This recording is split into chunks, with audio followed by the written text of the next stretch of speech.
Hi folks, I'm Darren Myers. Welcome to Black Belt Life. Today we were going to have Hanshi James Herndon here for an interview, but unfortunately he was under the weather with some health issues. Fortunately not COVID, but serious enough that he had to postpone to a later date. So I hope Hanshi Herndon, hope you feel better soon, and we look forward to seeing you on a later edition of Black Belt Life. So I thought it would be appropriate for us to talk about the Olympics that just finished up competition last week in Tokyo.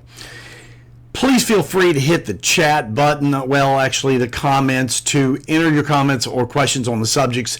Love to hear your ideas, your thoughts, your opinions on it. Everything today is strictly my opinion on it. I've been a referee. I worked for USA Karate for a long time. And so my opinions, based on some of my experiences there. So if you haven't subscribed to the channel, please do, and hit the bell icon so that you'll be notified when we post new content. All right.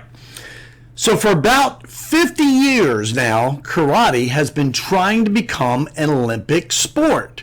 Through all the WKF, the WUAAU, DOWUKO, USAKF, USNKF, the WNKF, the WKPF, remember that one? And now we're, of course, the WKF, and there have been several other combinations of letters in between.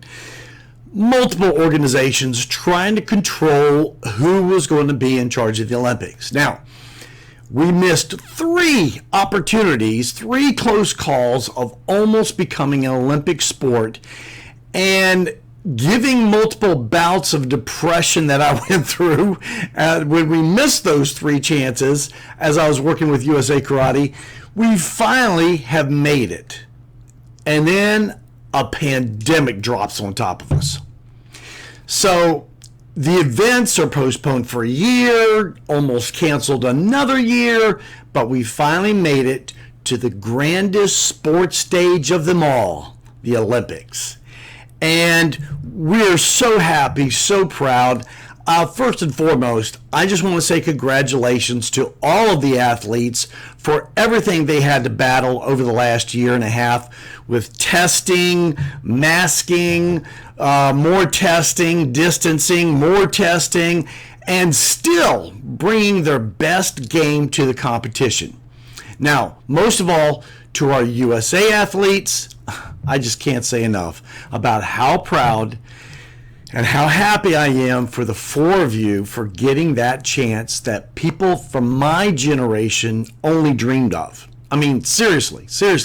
I doubted that it would even happen in my lifetime, but you have all made us extremely proud, and you're such graceful and honorable representatives as USA Karateka. So I just want to say to Sakura Kokomai, Tom Scott, Brian Erg, and Ariel Torres, to all of you, thank you for living the Olympic dream for all of us who were rooting you on. Ariel Torres, you brought us home a medal. Wow, that is fantastic. And we are so proud of that as well. I wish it could have been 4 medals, but we are thrilled with your accomplishment. And tell our athletes how proud you are in the comments down below. So wish them, put some well wishes down there. All right. So now it is really difficult for USA athletes, and a lot of people may not realize this, to compete with some of these athletes from other countries due to the whole financial situation. And what is that? Well, many athletes from other countries are nationally supported like professional athletes. I mean, they're paid, they're housed, they're awarded financially when they win. Our athletes have to support themselves, and they have to find sponsors or rely on contributions in order to support their training endeavors. So USA athletes face a huge financial challenge before they put on their gloves or tie their belt. But still, they bring home a medal in the first Olympics that karate athletes have ever competed. That's just absolutely amazing. And again, I'm very proud of all of you. Now, so how did the competition go? Honestly, I have not seen all the matches yet because I was on vacation during the Olympics, but I've seen enough of it to understand the aftermath of questions. For the fans of karate who may not be familiar with the 90-some pages of WKF rules, 90 pages? I will try to summarize them for you a little bit. And I mean, seriously, how can karate ever become a great spectator sport with so many rules? Now, take it that for the kumite or the sparring, there's only about 30 pages, okay? Only 30 pages. Only 30 pages? Well, how can spectators understand the sport if they don't understand the rules? Are the rules too difficult to understand for competitors? Tell me what you think in the comments below. So let's talk about the rules a little bit, all right? So first of all, let's talk about points and penalties. That's the easiest part. So the points are basically you get 1 point for a punch to the body or the head, to any of the targets. You get 2 points if you kick the body, so the chest, the abdomen, the sides, the back. And you get 3 points for controlled kick to the head. Now, all of this is controlled contact. In other words, you are not trying to hit the person as hard as you can. And the head, in particularly, that must have very, very controlled contact with the fist or the foot. You have to be very careful about the amount of contact to the face or the head. Also, for the person who gets the first point, or the first score, I should say, not the first point, but the first score, whether it be a 1 point score, 2 point score, 3 point score, they get senshu. Senshu basically means it's an advantage point, so that if the time goes out and there's a tie at the end of the bout, the person with the senshu, that first advantage point, wins the match. Now, that used to be called by judges as to who they thought was a better fighter. So it was kind of left up to their decision. Now it's up to the competitors to make that first point, which helps to helps with the action, getting the action going right away, because everybody wants to score that first point. Then there are the penalties, and this is the other thing that's important to understand, is there are 2 categories of penalties, category 1 and 2. In category 1, most of those things are about contact. Too much contact to the face, to the throat, to other areas of the body that are not scoreable, such as below the belt, to the legs, to the joints, etc. Making attempts to hit with an open hand like a claw or something like that. And then you have category 2. Category 2 is everything else that are not about the contact, but about how things happen in the ring, such as going out of bounds, such as not obeying the referee, such as wasting too much time, or maybe lack of defense, got your hands down, or you're putting your face out there for somebody to hit. Things like that. So things that are not contact are a category 2 penalty. Now, you can get 4 penalties, basically 3 warnings, and then you are disqualified in category 1 and in category 2. So they don't cross accumulate. You could get 1, 2, 3, and then get 1 over here, and you're still in the game because you've got 3 category 1 and only 1 category 2. Already confusing, isn't it? Okay. Then, to add to that even more, at 15 seconds left in the match, things change.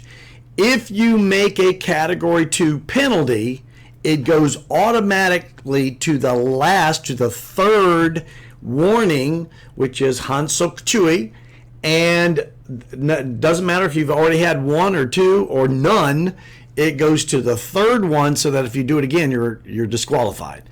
So things like where people would, maybe they're ahead and they're trying to run around the ring, to avoid combat, that would get that third penalty. You have to fight. You've got to try to, make it a match.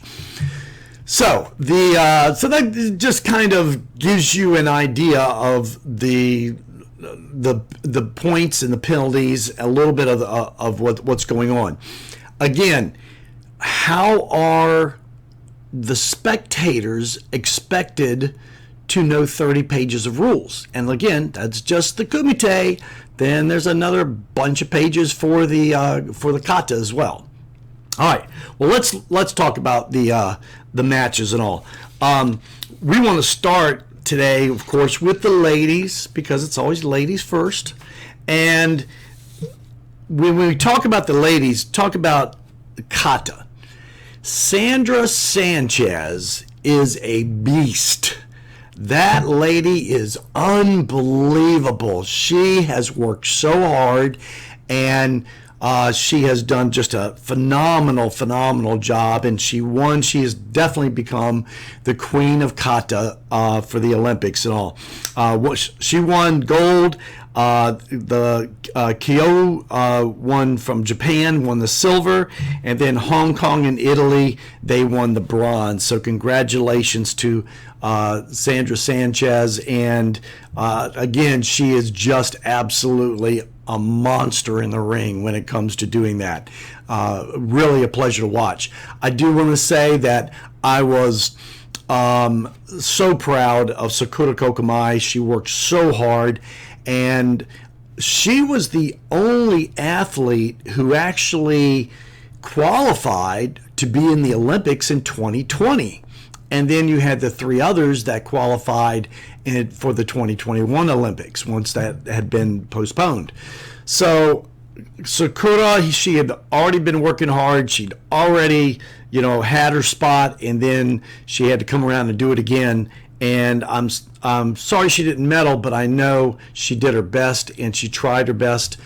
And she is phenomenal in the ring as well. I've had the pleasure of meeting her on a couple of occasions, and she's just a wonderful, sweet young lady. She is so tiny. She's only like 5 feet 0 inches, something very small, but so powerful.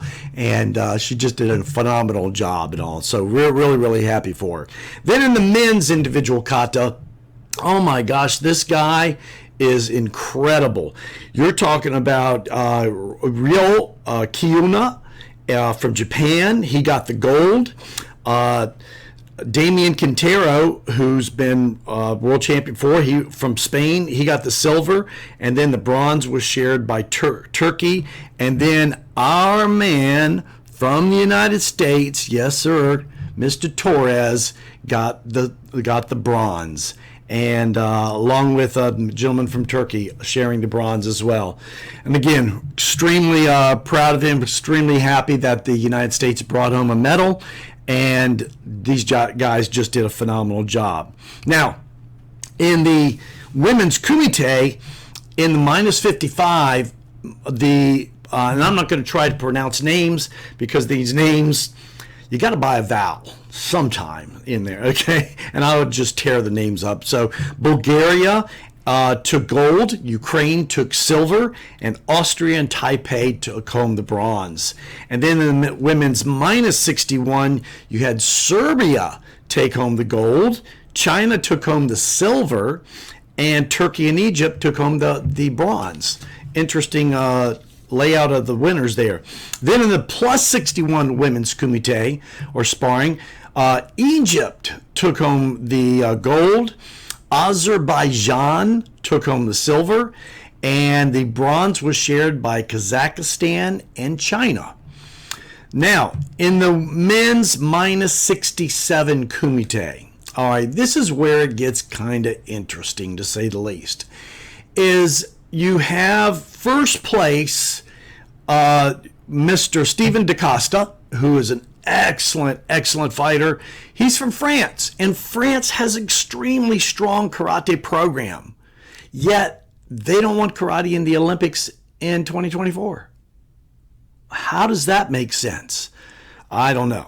I have now found out that the WKF has filed for continuity, so that they're trying to get the karate back in the Olympics for 2024. And who knows, it'll go back and forth, and we'll find out in days and years and months to come. So, but anyway, so DaCosta got the gold, Turkey took home the silver, and Kazakhstan and Jordan took home the bronze. Then in the minus 75 kumite, now this is interesting because in minus 75 and plus 75, first of all, you've got our two guys, very wonderful gentlemen, Mr. Tom Scott, Mr. Brian Err. I'm so proud of these guys. I've met Tom many occasions, know him. I know his sensei real well. Brody Burns, worked with him for 15 years with USA Karate. And he was there, the head kumite coach, or one of the kumite coaches that went to the Olympics. These guys did an outstanding job, and I'm just so proud of you guys. Keep up the good work. But what's really fascinating about them is their attitude is just phenomenal. Even Tom Scott did not qualify right away after the Paris qualifications. He thought he was out. And the first thing he said to his sensei was, okay, how do we get Brian Err? How do I help Brian Err win a gold medal at the Olympics? So he was like, okay, I'm not going to be in it. How am I going to help Brian win a gold? I mean, what an attitude. What an attitude. What a good heart these guys have. And just really, really, again, very, very proud of them. Okay, so let's talk about what happened in minus 75. So you got Busa, Luigi Busa from Italy, and Rafael Agayev from Azerbaijan. Now, these are two guys. They've faced each other before. They've seen, they know what each other can do and that kind of thing. And this match was full of penalties, which was kind of sad because there was so much stopping of the match. It was like, come on, just let the guys fight. And it just slowed down the energy. It slowed down the competition. It made it so that these guys, couldn't get into a rhythm. The number of penalties also was, a lot of them were grabbing, grabbing with both hands or pushing with both hands. And that's one of those rules that have changed recently, or, the last few years. It's one of those rules that some of us really have an issue with because it makes it difficult to score, of course, a throw. Because if you throw the person and you immediately punch and make a score, you get 3 points. Well, how do you do that with one hand? And I must say that Agayev is probably the master of throwing. As far as that goes, he is great at throwing people down. And these people, these athletes and coaches, they'll always find a way to do it with one hand. But let's face it, you go in and the first thing you want to do is grab a hold of the person to keep them from punching you or kicking you, and you're trying to throw, and then you're getting penalized for it, over and over and over again.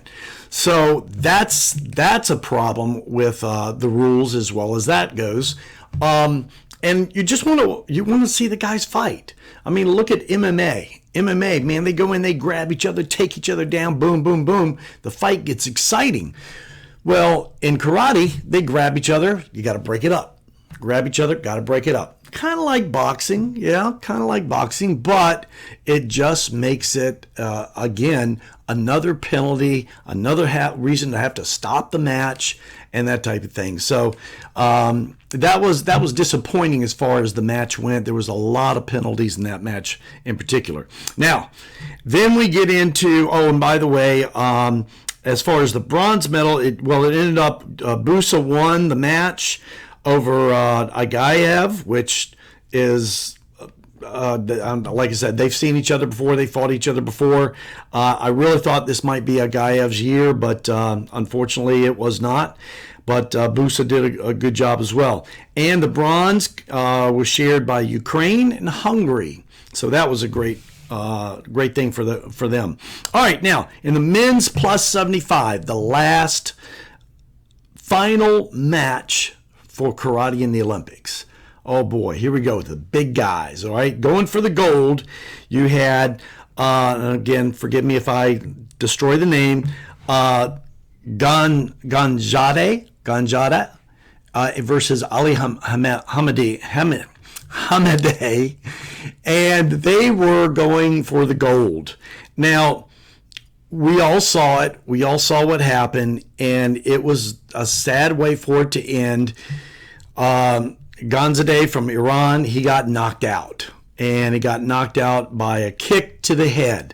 Now, here's the big thing. Most people watching are going, oh, the guy's knocked out. Oh my gosh, he must be, that's it. That's the end of the match. Man, this other guy's going to win, you know. Al Hamadeh from Saudi Arabia, he's going to have the gold. Nope. He gets penalized. As a matter of fact, he gets Hansoku, which is a disqualification from the match for knocking out the other guy. Okay? Yes, that's the rule. Now, here's the interesting thing, though. In other contact sports, boxing, MMA, taekwondo, etc., you knock the guy out, you win. In this match, the guy that can't get up and walk away wins. Very confusing for spectators. Highly, highly confusing. And the other thing is that not only was it a knockout, but there's a rule about head contact called mubobi. And mubobi means a lack of defense. That's like putting your face into an opponent's attack in order to get the guy penalized. And so they came up with this rule years ago called mubobi, which is lack of defense. Now, in other contact sports, you don't have a lack of defense. It's up to you to defend yourself. But the problem being that if you can get a penalty for head contact, then you can make head contact happen as the guy who gets hit by putting your face in there. Now, this particular shot is right there at the head contact. Look at the guy from Iran, okay, in blue, Ganjade. He is leaning over. He's got his hand down. Yes, he's trying to punch, but he's leaning right into that kick. The question is that mubobi? Should he have been penalized for that contact? That's a toughie. And so what do you do? What do you do to make it so that we, have a good match that people can watch and understand? Do we start to allow full contact? Again, boxing has it, MMA has it, Taekwondo has it, a lot of these things, if you knock the guy out, you win. So, but then there's the whole idea that we're trying to preserve the old way that we've been doing kumite for decades. And that is that it's a controlled kind of contact. In other words, we have the control to throw a kick or a punch at warp 11 and stop it just before it makes contact. Well, if in those situations, sometimes, accidents happen, and this is the result of that. So the guy who got knocked out goes home with the gold and a concussion. Okay, that's not any good. So do we allow full contact? And then you've got that whole concussion issue where, it could cause serious injury, serious complications later on in life, things like that. A lot of things about concussions are being studied. Do we maybe start to use headgear so that we can allow more contact so it makes more sense? Tell me what you think in the comments below.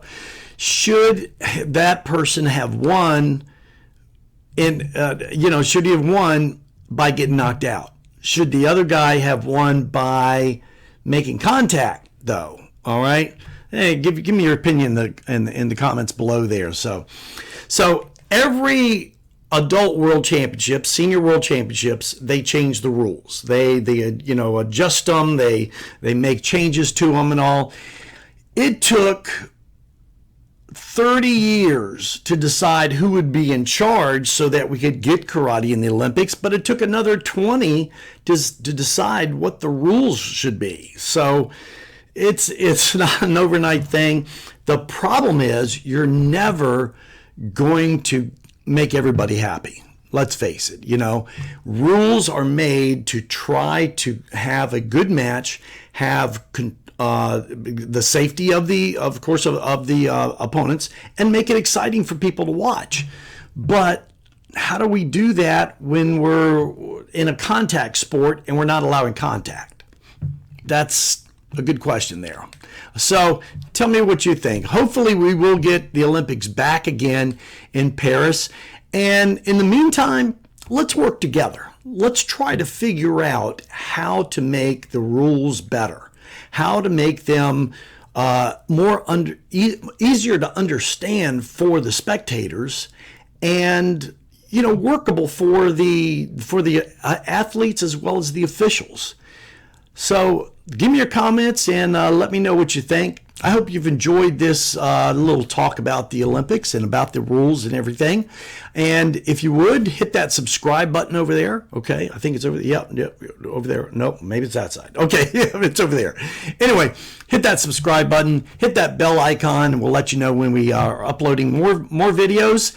And like it if you will, but put a comment down there and let us know what you think, okay? Next week, I will see you. Be right here again, and we'll see you on Black Belt Life. Take care.